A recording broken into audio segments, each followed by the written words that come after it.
Papo de Marketing. E hoje vamos falar sobre o relacionamento com o cliente. Esse tema que chama tanta atenção do profissional de marketing, que tem que ficar atento, tem que cada vez mais criar estratégias para atingir todos os stakeholders dessa cadeia. E para falar sobre isso, nós trouxemos aqui 3 membros da Comissão Especial de Marketing aqui do CRA-RJ. Os administradores Firmino Carneiro, Miguel Marum e Carlos Alexandre Dutra. Tudo bom com vocês? Sejam muito bem-vindos. Tudo ótimo, Érica. Obrigado mais uma vez nos encontrando, hein? É muito bom isso. Érica, eu fico feliz aí de voltar a conversar sobre um assunto tão importante dentro da área de marketing.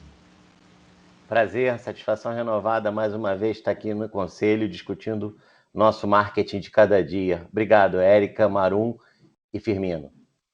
Eu vou aproveitar essa deixa do Carlos Alexandre do marketing de cada dia, né? Porque o relacionamento com o cliente literalmente tem que ser feito dia a dia. Eu queria que vocês fizessem um panorama, fizessem uma conceituação para os nossos espectadores, para os nossos ouvintes, sobre como está esse relacionamento hoje em dia, que eu acredito, como leiga, está cada vez mais estreito, porque as pessoas no meio dessa pandemia estão fazendo valer seus direitos, né? Queria ouvir de vocês.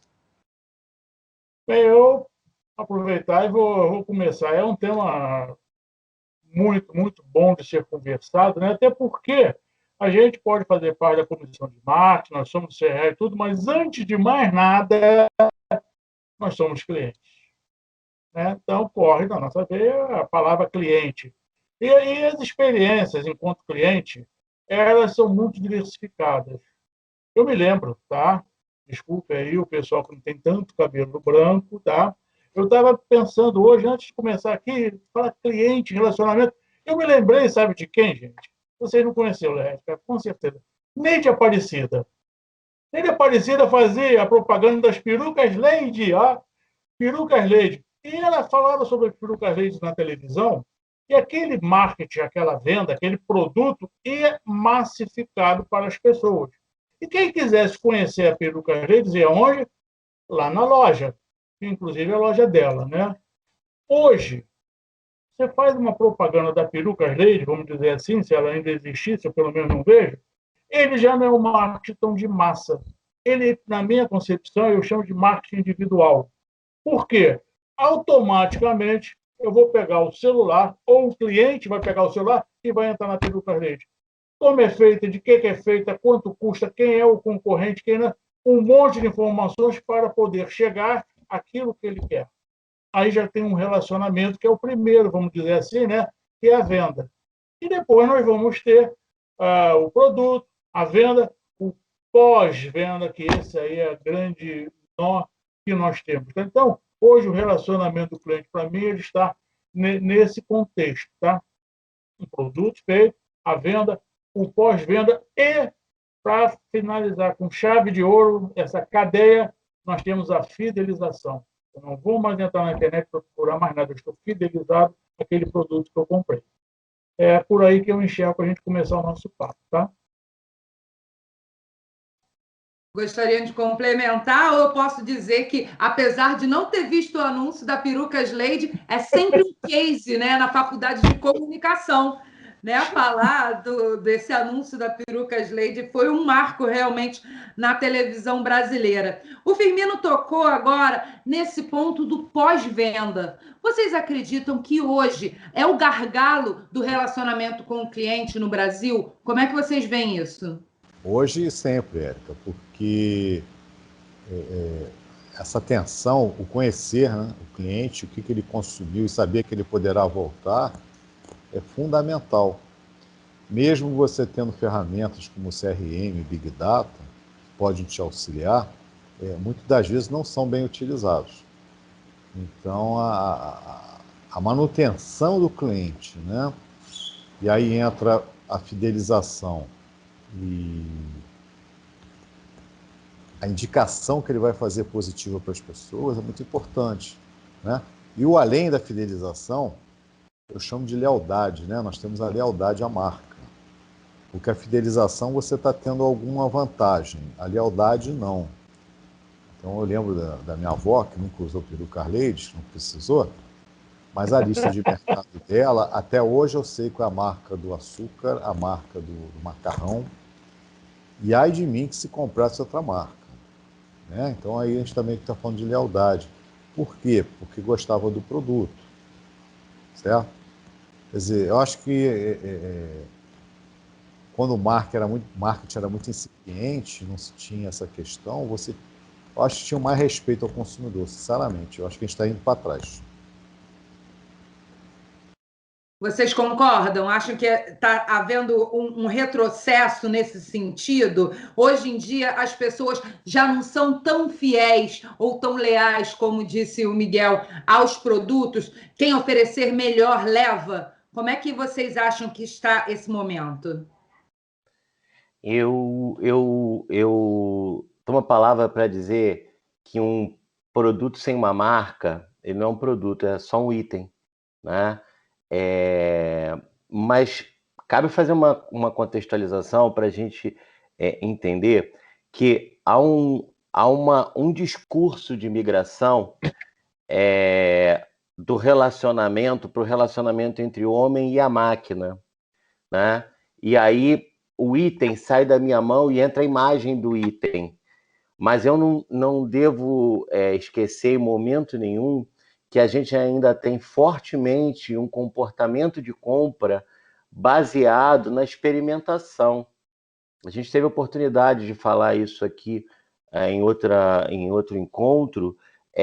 As pessoas experimentam, tanto que a maioria dos depoimentos que você vai ouvir sobre o relacionamento duradouro ou relacionamento curto são baseados em experimentações, sejam elas experimentações no ponto de encontro, no local da compra, seja ela a experimentação a partir do encontro dessa pessoa no consumo do item em si, né? Então, quando a gente fala disso, a gente não pode dissociar a experiência que a pessoa tem no consumo dela, como aquilo é para ela em relação ao produto, em relação ao local, e tudo aquilo que acerca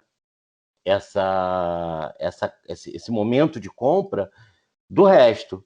Então, no momento que a gente está discursando muito para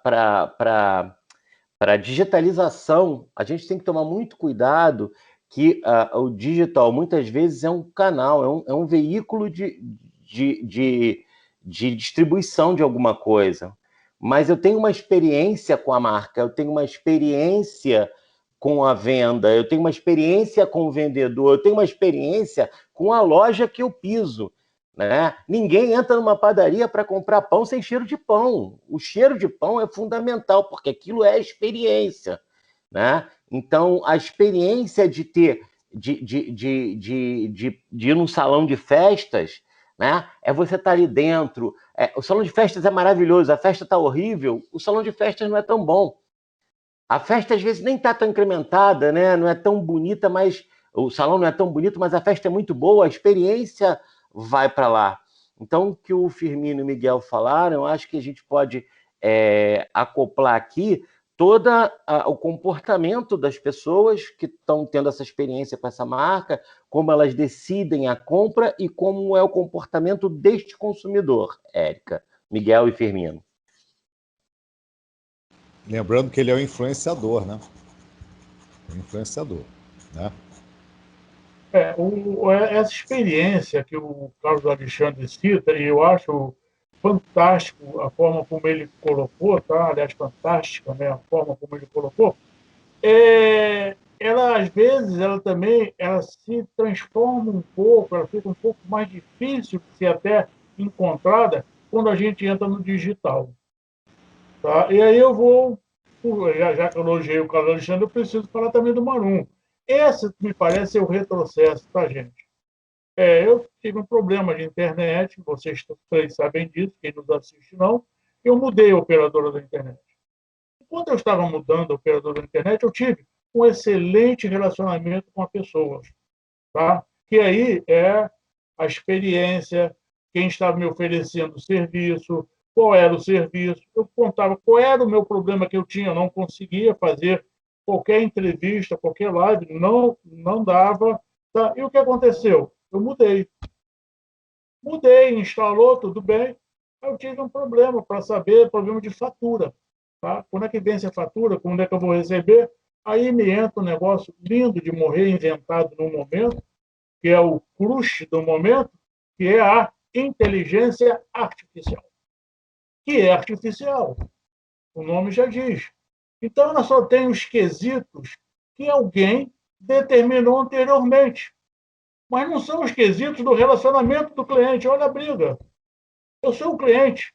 Eu preciso saber simplesmente quando vence a minha fatura. Você quer falar de velocidade, você quer falar disso, você quer falar. Só me falta perguntar se quero falar com o nome da minha mãe. Esse é o problema do relacionamento, tá? O digital está chegando, obviamente vai ficar, tá? E só que ele vai ser um caminho que, se o pessoal de marketing não entender que o digital, tá? Que a inteligência artificial tem que ser um pilar de um pós-venda forte, não vai dar certo. Nós vamos retroceder. Eu vou estar falando com um poste, porque eu não consigo falar com um robô. Tá? Então, eu queria fazer essas duas alusões que o Carlos colocou muito bem, o Manu também, e trazer uma experiência que eu estou tendo, gente. Não é peruca lei, é do momento. Tá? Eu não consigo resolver quando vence a minha fatura e qual é o real valor. Por que real valor? Porque ele é proporcional aos dias que eu usei. Porque a inteligência artificial, e pior, são aquelas, né? Você quer falar sobre o quê? Segunda via. Ah, tá, trem para Japeri. Não dá, né? Ok? Perfeito. Interessante que vocês citaram dois temas que a gente, há poucos dias, né, alguns programas atrás, nós trabalhamos aqui, que é a questão da inteligência artificial e a questão da experiência do consumidor, já tratados aqui no Papo de Marketing. É só você acessar aqui a CRA-RJ Play e que você vai achar esses programas. E vocês citaram, a gente trabalhou esses programas de forma separadas, mas vocês citaram exatamente o que foi dito em relação à experiência, em relação ao relacionamento com o cliente. Então, eu pergunto para vocês, é claro que a gente não vai sair da era digital, a gente vai continuar, esse é o presente, não vou nem dizer que é o futuro. Mas quais são as estratégias, quais são os pontos principais que o profissional de marketing precisa ficar atento para não cair nessas pegadinhas, para não cair nesses gargalos que vocês citaram? Bom, Érica, vamos lá. Primeira coisa é algo muito novo chamado planejamento. Depois, você tem que fazer pré-teste, convidar pessoas diferentes, né, para testar, para ouvir. O que eu vejo é que você contrata a empresa já tem um pacote fechado, vai lá e instala. Mas o cliente, muitas das vezes, não consegue chegar à empresa. Vou pegar o Firmino, deu um exemplo, agora eu vou dar o meu, né? Outro dia eu fui para uma loja aí famosa, que vende vários produtos de alimentação, e aí lá no caixa vem assim, avalie o atendimento de 1 a 5. Aí eu perguntei, qual é o atendimento que eu estou avaliando? A do caixa. Quem me atendeu foi o vendedor, né? Mas tudo bem. Aí eu queria dar uma sugestão, que o próprio gerente, o que eu quis reclamar era de um produto que era produzido fora, que deveria chegar na hora que a loja abrisse, que é dentro de um shopping 10 horas. Aí ele falou para mim que está chegando meio-dia. Falei, cara, mas olha só, se o produto não chega na hora, você não vende o produto e o agregado, né? No caso era algo comestível, então você pede uma bebida, refrigerante, uma água, dependendo de quem quiser, né? Suco, seja lá. Que é uma burrice, né? Você está deixando de vender alguma coisa agregada e, consequentemente, você está lá olhando, pode comprar mais coisas. Aí eu pedi o telefone. Não consegui falar, desisti. Então, o que adianta você ter isso e não funciona? O problema está nisso, no planejamento, nos testes e na verificação, no controle. Não fazem, não verificam. Então você acha que quem contratou o dono da empresa está achando que está tudo lindo. Não está, está péssimo. Entendeu? Eu complemento aí o Marum. Quando eu estava fazendo as minhas aulas, tá, fazendo a minha parte de professor, de marketing, inclusive, os meus assessoramentos, eu tinha uma sigla, RNC. O que é RNC? Real necessidade do cliente. Ora, se eu vou fazer um exame de sangue no laboratório às 6h30, a minha necessidade, além do exame de sangue, é tempo. Eu quero ser o primeiro a ser atendido. Então, a minha necessidade é tempo. Aí o laboratório abre 6h30 as portas, as atendentes vão ligar o computador. Então, você é atendido no primeiro atendimento às 6:50. A minha real necessidade não está atendida.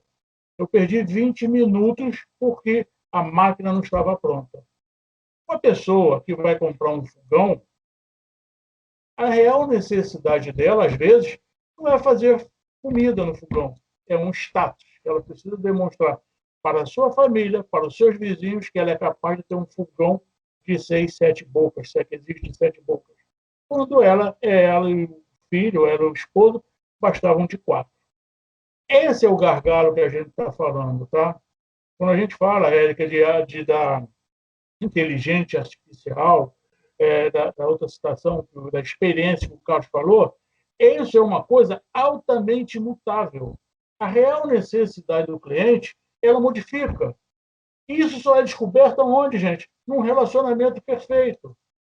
Então, quem tem que programar as máquinas, quem tem que treinar vendedor, quem tem que treinar quem faz live, né, que a gente compra hoje por internet e tudo, tem que ter por trás disso, sabendo o seguinte, como é que eu descubro o que o cliente precisa para manter esse relacionamento 100%, para manter um relacionamento que da próxima vez ele não vai pesquisar na internet outros nomes, tá? Ele vai direto na internet, no nome do meu produto ou na minha marca, para procurar o meu produto.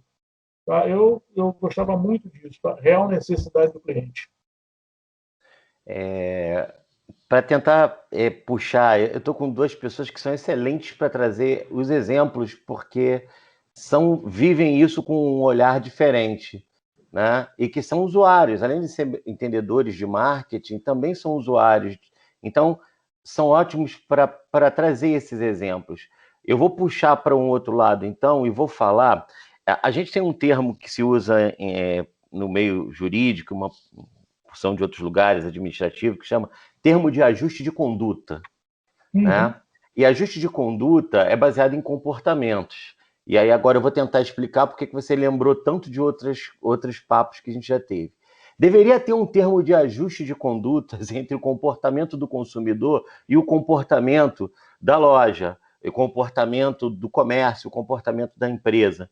Eu estou até escrevendo um artigo sobre isso e achando interessante o seguinte, o comportamento do consumo normalmente ele está baseado na busca, como o Fermino trouxe, a partir do reconhecimento de uma determinada necessidade que o cara vai atrás. E ele parte de 2 padrões, uma busca interna e uma busca externa. Essa busca externa, normalmente, ela vem olhando os profissionais de marketing, o trabalho deles, a televisão, mídia, grande mídia, hoje em dia a internet, e uma busca interna, que está baseada na minha memória. Né? Então, essa minha memória é o que junto com a imagem que a marca me traz, é o que vai ajudar a como eu olho uma exposição, a atenção que eu dou, a maneira como eu compreendo aquela exposição que é feita para mim, a aceitação que eu tenho sobre aquele produto, item, tudo isso, e a própria retenção. Né? Essa busca que me faz ter um comportamento de pré-compra, compra, consumo e pós-consumo, que é o momento, então, que eu vou entender se eu estive satisfeito ou não. Se eu estive satisfeito, e aí isso está ligado a influências que eu tenho, culturais e individuais e tudo mais, e se eu uso e descarto, e se eu estou insatisfeito. Né? E aí, se eu estou insatisfeito, eu busco de novo a mídia externa para entender ou revisito minhas memórias. Isso é como um comportamento de consumo. Mas o comportamento também interno, por isso o ajuste de conduta, está baseado muito na experiência de um dono. Ninguém entende um cliente melhor do que o dono de um negócio. Se eu estiver falando de um comércio local, então, que o cara nasceu, cresceu, a gente costuma brincar, dizer que o cara sujou a fralda na loja, né? Ele veio de dentro da loja. A briga da família em casa, domingo de manhã, no café da manhã, era por causa da loja. Ninguém vive melhor aquilo do que esse cara. A grande dificuldade é quando ele vai transferir isso para o comportamento dos funcionários. Então, por isso que é importante também, por isso o ajuste de conduta do comportamento, é que a gente tenha um processo dentro das lojas, dentro do comércio, dentro de quem trabalha com marca e produto, que consiga fazer entre uma ponte, né? Entre o que foi idealizado pelo dono, que não vai estar ali 24 horas por dia ao longo de toda a geração de negócio, e o que a equipe de operação sabe que é possível, porque nem sempre que está na cabeça do dono é possível fazer no dia a dia. A gente torna alguma coisa aqui no meio que seja possível de ser feita, que as pessoas creiam naquilo. Isso alimenta a cultura da organização. E aí aqui nasce uma figura que eu botei no meu artigo, que eu acho que é interessante, é a figura da gestão do capricho, sabe, Érica? Eu acho que é tudo capricho, sabe? Devia ter, ao invés de ter gestor disso, gestor daqui, devia ter gestor de capricho. Gestor do capricho é aquele cara que diz assim, putz, a gente está caprichando, porque o dono, eu não estou falando do patrão, tá? Patrão e dono não são a mesma coisa. Eu estou falando do dono, né? O patrão às vezes até atrapalha, mas o dono, ele tem uma visão muito especial de tudo. Então, aquele capricho que o dono tem, eu deveria ter alguém olhando para isso, né? Por quê? Quando a cultura mexe, e aí por isso eu estou falando do termo de ajuste de conduta, quando a cultura mexe para uma cultura de capricho, a atitude nesse capricho é fundamental. E ainda te digo mais, quando a cultura está alinhada para o capricho, quando as pessoas não são caprichosas, isso pesa no clima da instituição. As pessoas começam, dentro da empresa, a ficar insatisfeitas. E a gente sabe que o clima é uma coisa pesada para mudar comportamento, para a gerência da mudança, para a gestão da mudança. Então, eu acho que se a gente pudesse ter um termo de ajuste de conduta entre essas duas áreas, a gente até conseguiria entender melhor a influência do marketing na gestão de pessoas e da gestão de pessoas no marketing, quando eu estou falando desse momento, que é o momento da compra, venda e pós-venda. Eu só vou discordar de você uma coisa. Você deu o caso aí de uma loja, que a família e tudo, mas às vezes você precisa ter um olhar externo fora da caixinha. Tá? Alguém tem que mostrar que determinadas coisas não são percebidas da forma que a pessoa que está oferecendo percebe, ou acha que deve ser, né? Até porque cada cliente é um cliente, né? Todos pensam iguais. Mas vou dar um exemplo de uma coisa massificada. Essas lojas self-service, que você não tem vendedor. Eu ganhei de presente uma blusa, quando eu olhei de onde era, eu falei, putz, isso não é presente, isso é castigo. Por quê? Não. Tu vai na loja, tu não sabe ver o preço do presente que você ganhou. Começa por isso. Não tem lugar para você ver o preço. Aí você fica naquela. Muito bem. Aí pede para conseguir achar uma viva alma dentro da loja, fui para tal setor que funcionava, porque o outro não funcionava o sistema, consegui ver o preço. Gente, aí tu vai para a fila. Ali é a minha desgraça, cara. Quando eu vou para esses lugares e vejo fila, eu me arrepio. Eu tenho pavor de fila. E aí você vê que não é uma loja, é uma rede de lojas, principalmente essas self-service, que é padrão ter fila. É padrão. Né? Algumas das pessoas... Tem gente que acha que é chamariz de cliente, fila. Eu não sei, dizem que pessoas de idade, né, da época da peruca leite, gostam de fila para ficar conversando, eu não sei. Eu realmente não gosto de fila, eu detesto fila. Evito. E uma dessas lojas, ainda tem lá no final, você dá uma opinião, né? Está muito satisfeito, muito satisfeito. Eu até assisti, alguns anos atrás, um evento internacional que o presidente da loja estava falando sobre isso. Só que você marca lá, estou muito satisfeito. Beleza, mas por que o Miguel está muito satisfeito? Ninguém sabe. Estou muito insatisfeito. Também ninguém sabe. Aí eu o gerente da loja manda lá algum familiar ficar perto do botão apertando muito satisfeito, né? Porque vão analisar o gráfico, e nem sempre vai ser a realidade. Então eu tenho muito medo disso, entendeu? Voltando à outra loja que eu dei exemplo, está lá no caixa, aperta muito satisfeito. Aquilo ali não é uma realidade do dia a dia. A verdade é muito ilusório. Né? Agora, eu estou falando do cliente Miguel. Tem gente que acha ótimo, lindo, maravilhoso. E, ó, perfeito, beleza. Né? Cada um também procura alguma coisa que esteja dentro do que você acha razoável, que você possa consumir, seja restaurante, seja loja de roupa, o que for, sapataria, né? Eu também não vou para restaurante para ficar em fila, me desculpem, estou fora. Então, meu relacionamento é o quê? Não gosto de fila, bom. É interessante, né, o que o Marum está trazendo e o Carlos também, né? Eu sou originário, dentre algumas funções que eu fiz, eu fui gestor de central de atendimento. Uma coisa que eu aprendi lá, Marum, fila significa falta de mão de obra para atender. Tá? Se você entra para alguma ligação de call center, né, central de atendimento, e cai numa fila, é porque falta atendente para te atender. Atendente para te atender ficou bonito, né, gente? Mas falta alguém para pegar a ligação e falar com você. Se você vai para uma fila de caixa, é porque tem poucos caixas. Então, a pessoa que está pensando no marketing não tem esse relacionamento. E aí vem uma coisa citada perfeita. Cada cliente é um cliente. Se tem um cliente que gosta de fila, ele vai procurar uma loja que falta gente para ter fila. Se tem um cliente que não gosta de fila, ele vai para uma loja ou para algum outro lugar que não tem fila. Entendendo? Aí começam os relacionamentos. E como fazer relacionamento que cada cliente é um cliente? Esse é um nó que, hoje em dia, eu não vou dizer todos, tá? Mas a gente não consegue perceber no marketing. Sabemos, quer ver uma coisa maravilhosa? Sabemos que quinta-feira de tal semana será feriado. E, automaticamente, na sexta-feira, deve ter algumas pessoas não trabalhando. Então, vamos para a região dos lagos, no Rio de Janeiro. Ou Baixada Santista, em São Paulo. São dois lugares que eu conheço que eu posso fazer exemplo. O que acontece? Fila. Por que tem fila? Porque não tem gente suficiente para atender. A quantidade de box de atendimento no pedágio é insuficiente. Entende? Então, essa questão. E outra questão trazida pelo Marum, que eu também gosto muito de analisar, para que fazer pesquisa? Como é que você coloca muito satisfeito, muito insatisfeito? Ok, mas o que esse muito satisfeito quer dizer? Para que essa pesquisa?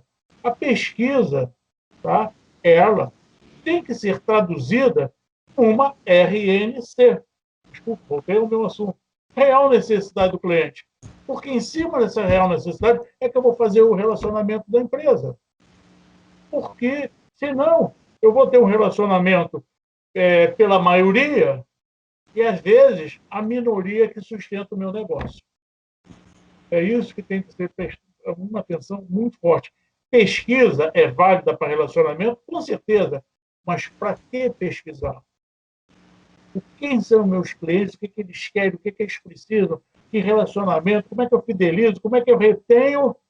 Eu só quero saber se é muito satisfeito ou insatisfeito. É para dizer que eu faço pesquisa? É lógico dizer que é uma loja de vanguarda que pesquisa? Não. Ela está perdendo o tempo dela. Firmino, olha só. Você deu exemplo aí de regiões, né, com exemplos sazonais, que você tem um fluxo muito grande de pessoas, é diferente. Essas lojas que eu comentei, o financeiro deve mandar no marketing, tipo assim, vai ter fila e acabou.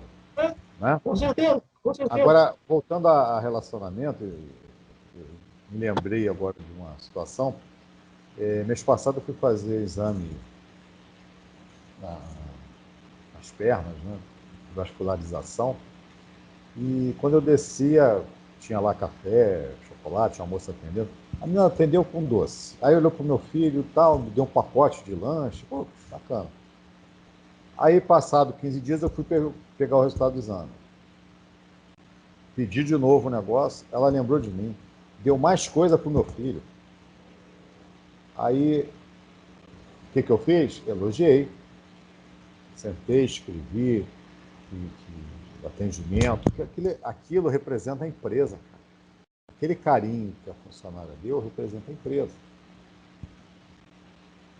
Resposta da empresa, né? Agradecemos e vamos passar para o colaborador. Eu esperava uma resposta assim, né? Não para mim, mas para ela.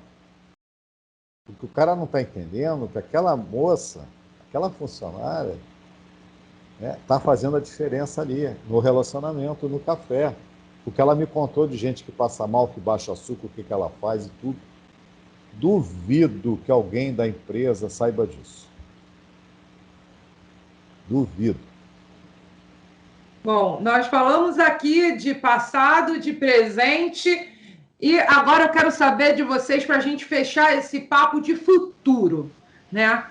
Como vocês veem o relacionamento com o cliente daqui para frente? Esse momento pós-pandêmico vai fazer alguma diferença? Vai haver modificações nessa estrutura empresa-cliente, cliente-empresa? Como vocês veem isso e como os profissionais, os estudantes de marketing, os futuros profissionais, os profissionais que já estão no mercado, precisam se preparar para esse futuro?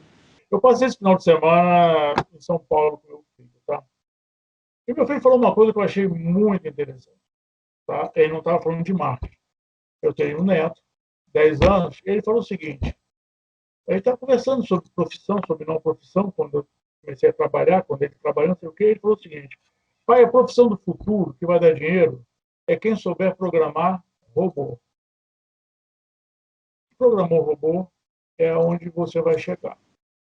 E indo por esse caminho, tá, do futuro, tá, do momento que a gente vive, esse negócio todo, eu tive logo de cara, há 1 ano e meio, eu não entro em supermercado. Tá? Posso entrar aqui no mercado da rua, do bairro, eu não entro em supermercado. Eu faço as minhas compras pela internet e pago uma taxa de entrega. Por quê? Por causa da pandemia. Voltarei ao supermercado? Não sei. Então, o e-commerce, como eles chamam, foi uma coisa que despertou algo que eu desconhecia, tá? Esse modelo. Esse modelo, quanto mais ele for alinhavado, quanto ele mais for melhorado, quanto mais a parte de marketing, tá? Conseguir entender que tem que jogar o relacionamento no e-commerce, que tem que programar o robô para o relacionamento, tá? Já que a gente está falando de inteligências artificiais, vamos falar em inteligências verdadeiras, né? Não artificiais, para que a gente consiga ser entendido enquanto cliente. Para que realmente aquele produto, aquele serviço, aquela marca entenda o que o cliente está buscando, está precisando. Até porque nós vamos sair de atendimento de massa e vamos ter que chegar em atendimento individual, que hoje já acontece um pouco, né? Você vê a propaganda, você vê o produto, não sei o quê, mas você vai pesquisar, ou pelo menos eu, né, tirando a palavra você, vai pesquisar na internet melhor para saber o que é aquilo. Vai lá no site de reclamações para ver quantas reclamações existem em cima do produto, né? Isso tudo é a individualização do cliente, do relacionamento. Então, eu acho que é por aí, tá? É como se fosse um funil. Antigamente, atualmente, nesse funil está a individualização do cliente e do relacionamento. Como eu enxergo o futuro, tá? Como vai ser feito isso? Não me pergunte, por favor. Ô Érica, ele estava falando aqui, eu estava me recordando, eu tive hóspedes até ontem, e no sábado nós fomos ao shopping, né? E a minha prima, que estava aqui, entrou numa joalheria famosa para olhar um relógio que ela tinha visto na internet, que estava apaixonada da loja. Quando ela botou o relógio no pulso, achou uma droga. Por quê? A imagem, o jeito que é tirada a fotografia, aquela coisa toda é algo, e quando você tem um contato com o produto é outro, né? Então eu estou falando isso porque o modelo híbrido vai continuar. Vai continuar. O problema continua na questão, como eu vou melhorar a minha relação com o cliente, tanto seja venda física, presencial, ou telefone, zap, aplicativo, raio que parta.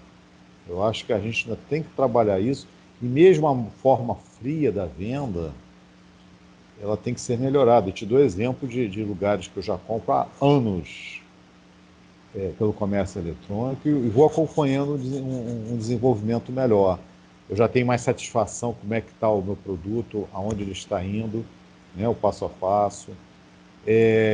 De lugares que me mandam, o seu produto já chegou, por favor. Né? Já aconteceu de eu receber um produto, mas não foi para mim, foi para o vizinho, pegaram errado.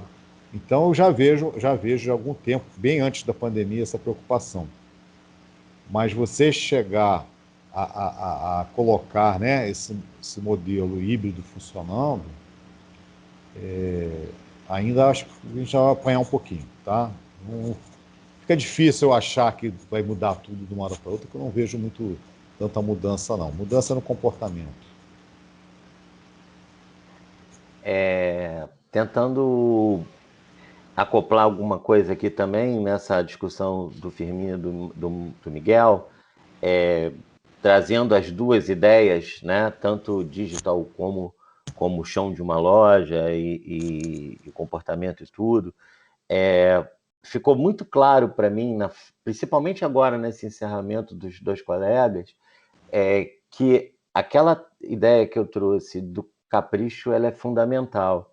Às vezes a pessoa acha que quem tem o vendedor é que vende, que comunica, né? Não, comunicação é comunicação. Quem faz comunicação é a comunicação da marca, né? O vendedor, ele é um facilitador daquelas experiências. E aí ele perde na fila do caixa o cliente, porque as pessoas já esquecem que a venda, via de regra, ela só termina quando eu estou pagando a fatura do cartão de crédito. Até eu pagar a fatura do cartão de crédito, porque é o último momento da tristeza final, que é quando eu estou pagando aquela compra, não é verdade? Então, até ali eu ainda estou na venda. E essa experiência ela é fundamental para o que a gente chama de recorrência em marketing, que é o retorno do cara. E quando a gente fala de capricho, 3 coisas são importantes aqui para a gente ter na cabeça. Essa atitude depende de 3 coisas: de capacidade de aprender e avaliar o que é o meu cliente, qual é o comportamento e como eu avalio como é que foi essa entrega para ele. Em outras palavras, a gente chama de cognição, quer dizer, como é que a gente aprende nesse comércio, nessa loja, seja ele digital ou não. O afeto, que é a capacidade que eu tenho de sentir e colocar no lugar dele, sentir como ele sente e ter as emoções dele, porque o afeto está ligado a 2 coisas, a emoção e a sentimento, que são coisas diferentes, né? Uma é contextualizada de curto prazo, outra não é contextualizada, são coisas diferentes. E a terceira é o comportamento, que é a capacidade que eu tenho de agir. Então, enquanto eu não entender que essas 3 coisas modificam a minha atitude em todo o processo, desde o momento de comunicação do que eu vou vender, o que eu vou oferecer, até o momento que o cara está pagando o cartão de crédito dele, nesse processo todo, eu perco essa coisinha tão pequenininha chamada capricho, e que às vezes a gente até tem muito no começo, nos começos dos negócios, e que depois a operação diária vai massacrando. Então, o capricho é estratégico para uma organização. Então, se você me pergunta o que eu acho que vai ter para o futuro, eu acho que é uma volta. Ficou claro isso na fala do Firmino, né? Eu estou quase que começando a atender ponto a ponto, de novo como meus avós eram atendidos. O seu Satiro, não vou esquecer o nome dele, que era o cara do Aipim, chegava aqui na casa da minha avó: Dona Laís, a senhora hoje vai querer o quê? Vai ser quanto? Vai ter esse capricho que ele tinha de atender minha avó, e que quando a gente cresceu, ele foi massificado, a gente perdeu esse contato. Eu acho que esse capricho vai ter que voltar. Só que agora ele não vai voltar mais para um comércio pequenininho. A gente vai ter que processualizar para isso voltar em cada um dos envolvidos no atendimento. Essa é a minha opinião. Carlos, olha só, você falou uma coisa importante. Eu lembro da época do meu bisavô, o seu Manel, ele ia na quitanda, meu bisavô deixava a lista, o seu Manel com aquela caixa de maçã, né? era muito importante. E antes de ter os supermercados, tinham os mercados, né? Que o cara ficava no balcão, pegava as coisas para você. Né? Dependendo das vezes que você ia, até já sabia o que você queria, né? Entendeu? Então, eu acho que tem que saber, né, adaptar esse modelo aí, antigo, para hoje. Acho que o caminho é esse. Né? Como toda tecnologia, não se consegue. Só para terminar, antes de você me matar, eu constantemente tenho que fazer exames de sangue para verificar a glicose, essas coisas todas. Eu fico doente porque todos os laboratórios, todos que eu já fui, você apanha. Tá? O último, eu entrei 7 horas, abriu, eu era o primeiro da fila, fui o primeiro a atender. Eu saí 7h40. Por quê? Eu já levo impressa a relação de remédios para ganhar tempo. Os sistemas que eles usam, cada laboratório tem o seu e cada plano de saúde tem o seu, para piorar, é um tal de papel carimba e imprime e assina e digitaliza. Eu fico olhando aquilo, meu Deus do céu. Se eu já venho aqui pelo meu CPF, o cara já tem a maioria das informações. E aí, para piorar, eles mandam os resultados para o cliente e para o médico. Mas não manda para o médico a curva, né? Tendência que aumentou, diminuiu. Quer dizer, eles não facilitam a vida das pessoas e com esses processos todos perdem um dinheirão por tempo. Né? Então, acho que a gente tem que andar muito mesmo, mas usar o modelo lá da quitanda do seu Manuel. Bom, gente, infelizmente, eu sei que a gente ainda tem muita coisa para falar sobre isso. Eu adorei essa tendência do círculo, né, de retorno, né, mesmo que seja um retorno individualizado em meio à massa, por mais antagônico que seja isso. Mas convido já vocês para um novo papo de marketing para a gente falar sobre isso, para a gente discutir essa correlação individual no meio da massa. E agradeço muito a presença de vocês mais uma vez aqui no Papo de Marketing. Firmino, Miguel, Carlos, muito obrigada. Sempre disponível. Obrigado a você, Érico. Uma grande satisfação renovada, um prazer estar aqui com os colegas discutindo isso. Obrigada. E vocês que acompanharam a gente até aqui, já sabem, quer falar sobre marketing, quer aprender sobre marketing, é aqui, no Papo de Marketing. Eu te espero no próximo programa. Tchau, tchau.